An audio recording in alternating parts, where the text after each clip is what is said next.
The Man and the Lion. This story is pretty funny. Um, it has to do with storytelling, and particularly the storytelling of the main characters in this short fable. A man and a lion travel together through the forest. They soon began to boast of their respective superiority to each other in strength and prowess. As they were disputing, they passed a statue carved in stone, which represented a lion strangled by a man. The traveler pointed to it and said, "See there, how strong we are and how we prevail over even the king of beasts." The lion replied, "This statue was made by one of you men. If we lions knew how to erect statues, you would see the man placed under the paw of the lion. One story is good till another is told." So yeah, it really has to do with, and I don't want to talk a lot about history, but it kind of has to do with history. In the sense of stories are, history is oftentimes told by the victors, by the people who won, so they can sort of, spin it.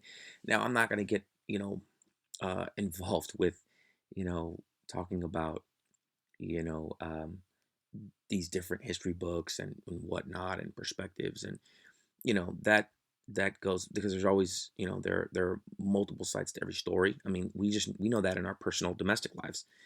There's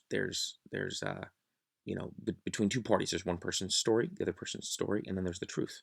And then even that can be nuanced even more. The one person's story might change over time based on their memory, or based on what has happened to them since then. So there's a lot to unpack there. There are no, simple pat answers when it comes to storytelling facts as far as history. So, I think that's what makes history so fascinating, and what, makes, dispensing information so fascinating. It's one of the reasons why I really am excited about, you know just about, you know helping with regard to communication. And I think that these fables are a really good way to, take snapshots and see about how Aesop communicated and what he was trying to share with each story. I mean, they're these small stories, but they say a lot, and you can really unpack them and look up words and look up synonyms and antonyms, and really see the pithiness, and the substance of the meaning. Giving like basically life tips, like a lot of life hacks. So even though this is thousands of years old, there's definitely a lot of ways that us contemporaries can take this knowledge and apply it in our day-to-day lives. And this a lot, I think, has to do with perspective, as well.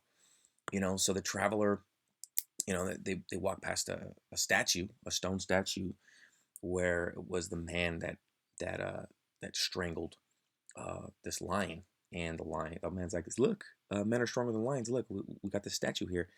And the lion's saying, "No, if we lions knew how to erect statues, if they had the Michelangelo of lions, um, then you would see the man placed under the paw of the lion." So this is, to the victor go the spoils of war, as it were. But yeah, I mean, it has to do with creating. Whoever has the voice, whoever has the agency, whoever has the pen, whoever has the power. I mean, not to get too ideological, but that's really what this is about. So I like the sincerity, and just the fact that there is no black and white when it comes to perspective. There is no black and white when it comes to history and storytelling. It's very gray. They're very, you can really look at things in a, granular manner. Um, and as I said, it really matters who's speaking and who has the voice, and what they decide to say.